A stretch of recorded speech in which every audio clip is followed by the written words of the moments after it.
안녕하세요. 크립토TV입니다. 오늘은 안 그래도 힘든 상황에서 코인 투자자들의 심기를 불편하게 했던 기사를 소개해 드려 보겠습니다. 국세청은요, 현행 법대로 내년부터 코인 과세 준비를 진행을 하고 있습니다. 이미 세금을 거둘 통합관리 시스템을 용역을 줘서 발주를 하고 시스템을 구축을 하고 있는 상황이고요. 참고로 이들이 말하는 현행 법은 코인 관련된 법이 아닙니다. 세금대로, 세금 그들의 법대로 지금 준비를 하고 있다. 그래서요, 이대로 가면은 코인은 내년부터 과세가 될 텐데, 금투세는 없애고 코인은 과세하는 게 말이 되느냐? 형평성 논란이 다시 한번 재점화되고 있다라고 어제 기사에서 나왔었습니다. 그래서 어제 코인원 본사에서 야당 의원들이 뭐 여러 명 가서 뭐 과세에 대한 여러 토론회를 진행한 것 같고요. 과세 폐지를 추진하겠다. 형평성 논란이 재점화되고 있다라고 여러 이제 토론이 나온 것 같습니다. 코인니스의 기사를 보면요. 모 의원은, 그러니까 지금 야당은 과세 제도 자체를 재검토하기로 결정을 했다라고 합니다. 그래서 모 의원은 금투세가 폐지된 상황에서 코인만 과세하는 건 형평성에 맞지 않다. 또 다른 의원은 과세 기준도 명확하지 않다. 또 다른 의원은 국세청의 준비가 충분하지 않다. 뭐 해외 거래소라든지 뭐 에어드랍이라든지 디파이라든지 여러 개를 지금 얘기를 했던 것 같습니다. 반면 여당은 아직 공식 입장을 내놓지 않은 상황이다. 아마도 세금을 거둘 때까지 내년 초까지 계속 이런 논란이 다시 이어지지 않을까 생각이 드는데요. 세금을 내는 건 당연한데 근본적인 질문을 던져봐야 됩니다. 아직도 코인이 정체불명입니다. 이게 뭔지 몰라요. 그래서 지금 어떤 취급을 받습니까? 로또, 경마, 뭐 어디 우승 당첨금 이런 취급을 받고 있습니다. 정체불명이기 때문에 그렇게 될 수밖에 없어요. 그렇지만 세금은 걷겠다. 이게 저는 좀 근본적인 안타까운 상황이지 않나 생각이 들거든요. 왜냐하면 법적 지위가 명확하면 당연히 세금을 내야겠죠. 근데 너는 뭔지 모르겠는데 일단 내. 이게 조금 그렇지 않나 생각이 듭니다. 대통령 선거 당시에 여나 야나 동시에 공약을 했던 기억이 납니다. ICO도 해주겠습니다. ETF도 전격 허용시키겠습니다. 친크립토 공약을 이제 뭐 1,300만 명이나 되잖아요. 업비트 회원 기준으로. 그래서 비트코인 ETF 허용 시에는 홍콩에 이어서 아시아에서 두 번째가 될 수 있습니다. 원화 스테이블 코인도 박차를 가하겠습니다. 여러 좋은 얘기를 양쪽에서 다 했던 것 같아요. 근데 좋아요. 늦을 수도 있어요. 그리고 심지어 공약, 뭐 좀 안타깝긴 하지만 못할 수도 있습니다. 근데 제가 안타까운 거는 우리가 지금 ETF 해달라, ICO 해달라고 한 게 아니거든요. 저는 이거 안 해도 상관없다 생각이 듭니다. 근데 만약에 세금을 거두려면요. ETF랑 ICO는 한 바구니 안에 들어 있습니다. 왜냐하면 법적 지위가 명확해지니까 ETF가 되고 ICO가 되고 세금이 되거든요. 근데 이 정체불명의 복권 같은 도박 같은 예전에 바다 이야기라고 했었잖아요. 정말 그런 취급을 받았었고 근데 법도 없이 세금을 걷는 게 합당한가? 여기에 대해서는 좀 고민할 필요가 있다. 그럼 제가 아까 그 세법이 아니라 코인법이 있어야 된다고 말씀드렸는데 아마 다 아시겠지만 디지털 자산 기본법이라는 게 있습니다. 요게 지금 선거 뒤로 넘어갔거든요. 근데 요게 통과가 돼야지만 코인이 비로소 법적 지위를 갖고 기초 자산이 됩니다. 이게 뭔지가 명확하게 나온다는 거죠. 뭐 증권인지 상품인지 뭐 뭔지가 나와야 된다.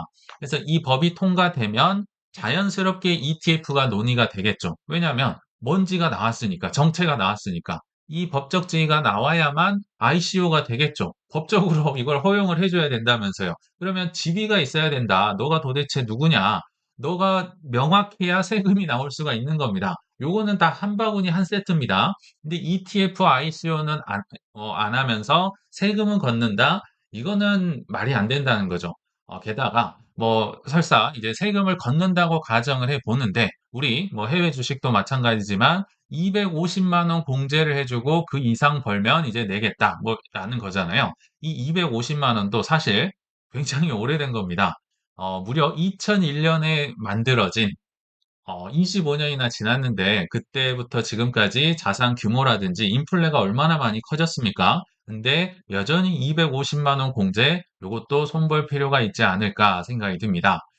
자, 그러면 우리는 항상 비교를 해보면 좀 명확해질 수가 있잖아요. 근데 이웃나라 일본이 항상 좋은 거든 나쁜 거든 조금 먼저 겪는 경향이 있어서, 자, 뭐 뒤에 미국도 말씀드리겠지만 일본과 한번 비교를 해보면 좋을 것 같습니다. 결론부터 얘기 드리면 매를 먼저 맞았는데요. 보통 먼저 경험해본 일본은 어떤 상황일까? 어, JPX, 일본 최대 거래소 사장님이요. 뜬금없이 블룸버그에 나와서 코인 얘기를 해서 제가 한번 가져와 봤습니다. 영어 굉장히 잘하시더라고요. 근데 이분이 비트코인 및 크립토 ETF를 출시를 밝혔습니다. 뭐 경제 대국이 문호를 개방합니다. 이제 시작입니다. 라고는 하지만 여기 보시면 금방 될 것처럼 돼 있지만 사실은 조금 다릅니다. 제가 코인니스에서 기사를 가져왔는데요. 일본 거래소 그룹 JPX가 이르면 내년 중에 코인 ETF를 상장하고 싶다인 겁니다. 더 늦어지면 내후년으로 넘어갈 수도 있어요. 참고로 일본 거래소 그룹 JPX는 세계 시총 기준으로 3, 4위권입니다. 위로는 미국이랑 중국 정도밖에 없어요. 뭐 뉴욕 증권거래소, 나스닥, 뭐 상하이, 뭐 상해, 뭐 이런 수준이거든요. 굉장히 큰 거래소에서 입장을 밝혔다는 게 화제가 됐는데요. 자, 여기 CEO가 블룸버그와의 인터뷰에서 자산운용사들은 암호화폐 ETF 출시에 매우 큰 관심을 보이고 있다. 정말 너무너무 하고 싶다라는 겁니다. 근데 여기 보시면 국내 입법과 세제 처리가 명확해지면 즉시 착수할 준비를 하고 있다. 입법이 안 됐다는 듯이 뭐가 명확해지지 않다는 듯이 지금 써 있거든요. 근데 제가 사실을 말씀드리면 일본은 우리보다 빠르다고 했었잖아요. 코인 관련 법은 2017년 4월 달에 이미 만들어졌습니다. 만들어졌는데 너무 빨리 만들다 보니까 좀 검토를 이렇게 잘했으면 좋았을 텐데요. 첫 단추가 잘못 끼워져서 지금까지도 고생을 하고 있다라고 보시면 됩니다. 무슨 얘기냐면 한국처럼 법적 지위가 없는 나라는 선진국 중에는 거의 없어요. 코인의 법적 지위를 명확히 하는 법을 17년도 4월 달에 이미 만들었어요. 페이먼트 서비스 액트라고 해서 결제라는 얘기죠. 그러니까 코인을 결제로서의 자산으로 인정을 해줬습니다. 결제 수단이다 이거는 우리 코인 투자 오래 하신 분들 기억나시겠지만 17년도에 에이다의 ATM기가 뭐 일본에서 만들어지고 있다. 요거 기억나시는 분 있을 거예요. 이 법과 유관하다. 상관 있는 법입니다. 그러니까 암호화폐이기 때문에 화폐니까 결제 뭐 이렇게 잡은 거죠. 근데 이 결제라는 이제 법적 지위, 결제 자산과 증권법, 파생법 이게 지금 따로 놀고 있습니다. 애매해져 버린 거죠. 그래 요약을 해보면요. 지금 코인이 법적 지위는 갖췄는데 뭔가 생뚱맞은 낙동강 오리알처럼 법이 만들어져 가지고 이거를 금융 상품으로 넣기도 그렇고 기존에 있는 법대로 증권으로 넣기도 그렇고 상품으로 넣기도 그렇고 모든 거에 집어넣을 수가 없게 됐어요. 그래서 결과는 한국과 똑같습니다. 아 몰라 나 모르겠다 이거 잡소득. 그래서 지금도 일본은 세금을 걷고 있는데 잡소득이 된 거예요. 그 법적 지위는 했는데 너무 급하게 하다 보니까 잡으러 가버렸다. 잡이란 말은요, 정말 처참한 대우를 받고 있음을 뜻합니다. 일본 세금 뒤에서 한번 보여드릴게요. 그럼 반면에 이제 선진국이자 앞서 나가는 미국은 어떻게 하고 있느냐? 이미 2014년도에 국세청에서 규정을 통해서 코인은 재산, 그냥 이미 뭐 논란이 없어요. 코인은 재산. 그러니까 세금을 지금까지 걷고 있는 거죠. 법적 지위를 명확히 했었다.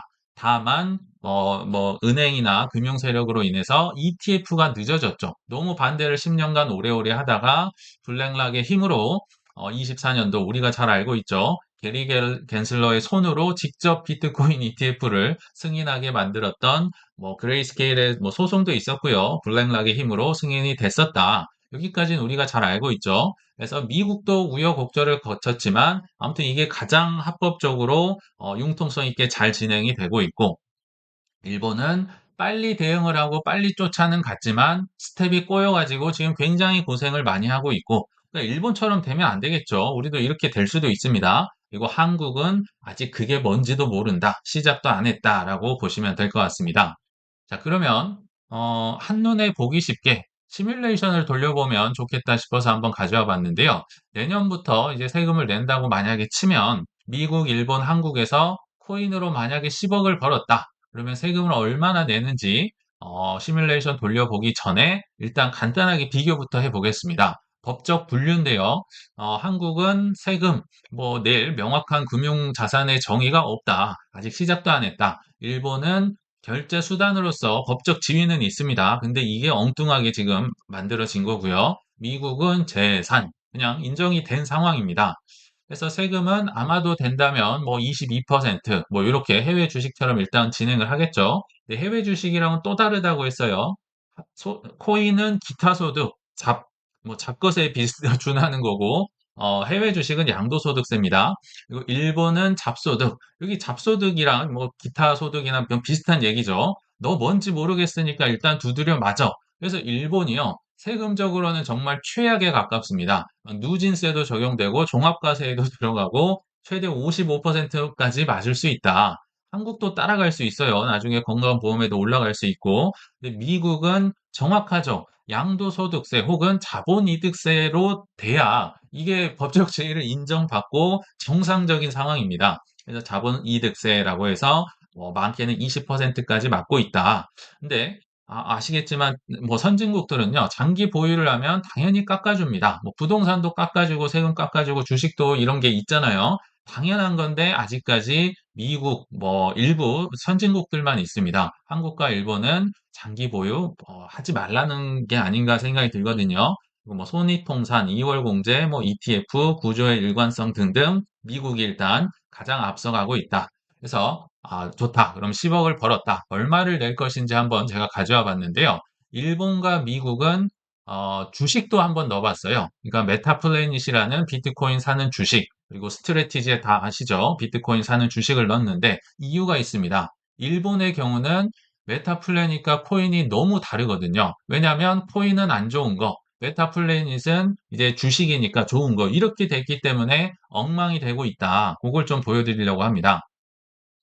일단은 한국은 10억을 벌면 250만 원 공제를 하고 거기에서 이제 22%를 때리죠. 그래서 약 2억 2천만 원 정도를 가져갈 예정이다. 아마 다 아는 내용일 것 같고요.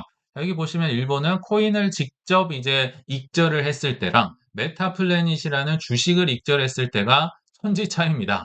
코인은 완전히 죄인이에요. 종합과세 내고 누진세 내고 지방세 내고 이게 55%, 최대 55%까지 냅니다. 그러니까 10억을 벌면요. 최대 5.5억, 절반을 넘게 내야 되는, 이거는 거의 코인을 하지 말라. 그러니까 이게 법적 지위가 나왔는데 법적 지위 자체를 이상하게 만들어 버렸기 때문에 그냥 잡것이다. 잡소득이 돼버린 거고요.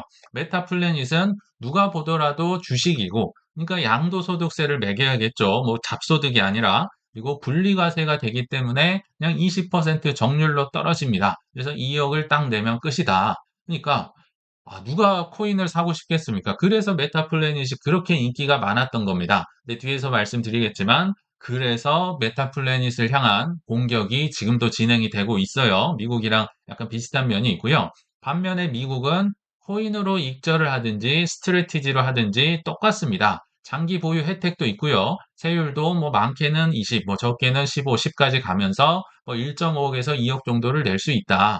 그래서 굉장한 차이가 있죠. 지금 우리가 잘 가면은 미국 쪽으로 갈 수도 있고 정말 망해버리고 꼬이면 일본처럼 이렇게 돼버릴 가능성도 저는 충분히 있다 생각이 듭니다. 이게요, 다 명확한 법이 없고 명확한 법이 있더라도 코인은 아마 굉장히 비난을 받고 공격을 받을 겁니다. 근데 명확한 법이 없으니까 계속해서 지금 해코지가 되고 있다. 미국도 사실 작년 10월에 MSCI 지수에서 스트래티지 빼버리겠다. 그 투기 같은 자산을 지수에 넣고 있어. 그랬다가 유야무야 이제 사라졌었죠. 그때 이후로 지금 폭락이 된 거잖아요. 지금 일본도 똑같은 과정을 겪고 있습니다. 여기 보시면 아시겠지만 메타플래닛이라는 주식만 뭔가 혜택을 보는 것처럼 보이잖아요. 이걸 곱게 볼 리가 없겠죠. 그래서 일본에서도요. 코인 기업, 즉 내 자산의 절반 이상을 비트코인이나 코인으로 채운 기업들, 지금 메타플래닛이 한 90%가 넘을 겁니다. 100원이 있으면 90원 이상을 비트코인으로 들고 있어요. 참고로 스트래티지도 한 84% 정도를 그렇게 들고 있습니다. 그러니까 코인 기업은 토픽스라는 지수에서 빼버리자. 한국으로 치면 코스피 지수랑 비슷하다. 근데 한국보다 훨씬 크겠죠. 토픽스에서 빼버리자. 그러면 굉장히 공포스럽겠죠. 그래서 지금 메타플래닛이 계속 청원을 하고 뭐 서명을 받고 머리띠를 두르고 있다. 아마 이게 5월 7일까지 의견 수렴이 이제 되고 해서 뭐 빠르면 5월에서 뭐 6월 내로 이 토픽스 지수에서 메타플래닛 뭐 여러 가지 이제 주식이 몇 개 더 있거든요. 비트코인 많이 사는 기업들. 그런 게 이제 퇴출이 될지 들어갈지가 이제 결정이 된다라고 하거든요. 그러니까 신규로 들어갈 수 없다. 뭐 이런 개념으로 보시면 됩니다. 그래서 일본도 지금 혼란스럽다. 그래서 한국의 규제는요, 아마 선택을 해야 되는 기로에 서지 않았나 생각이 듭니다. 약간 미국처럼 나름대로의 이제 뭐 성장통은 겪었지만 이런 식으로 갈 수도 있을 거고 아니면 정말 완전히 꼬여버린 사실 일본보다는 더 잘할 수 있겠죠. 일본은 정말 꼬여버린 것 같거든요. 이런 식으로 갈 수도 있고 아니면 뭐 지금처럼 말도 꺼내지 마. 그거 그냥 하지 마. 그러면서 세금만 거들래. 뭐 이런 식으로 갈 수도 있고 우리의 지금 선택에 달려 있지 않나 라는 생각이 듭니다. 그래서 결론은요. 어, 대우가 좀 좋았으면 좋겠다. 공정한 대우를 시행한 다음에 자산으로서 시행한 다음에 세금을 내면 얼마나 좋을까? 그러니까 앞으로 이렇게 해줄 거야. 이게 아니라 그 얘기는 항상 할 수 있죠. 로또 도박이 아니라 자산으로 공정한 대우를 한 다음에 세금을 거두면 좋겠다. 근데 현실은요. 여전히 우리 뭐 아시겠지만 해외 거래소는 트래블 룰을 굉장히 복잡하게 만들어서 100만 원 미만도 보내기가 불편하게 해놨습니다. 요거 한번 그 뭐 출금하다 걸리면 정말 화나거든요. 뭐 이것저것 내라 막 난리도 아니에요. 그리고 그들에게 뭐 해외 거래소에서 매매 데이터를 제대로 받아올 수 있을지도 의문이며 거기서 안 주면 끝입니다. 우리가 얼마나 좋은 시스템을 갖춰놨든지 간에요. 그리고 무엇보다 코인의 정체가 뭔지를 분명하게 정의한 후에 세금을 거두면 어떨까 생각해 보면서 이만 마치겠습니다. 시청 감사합니다.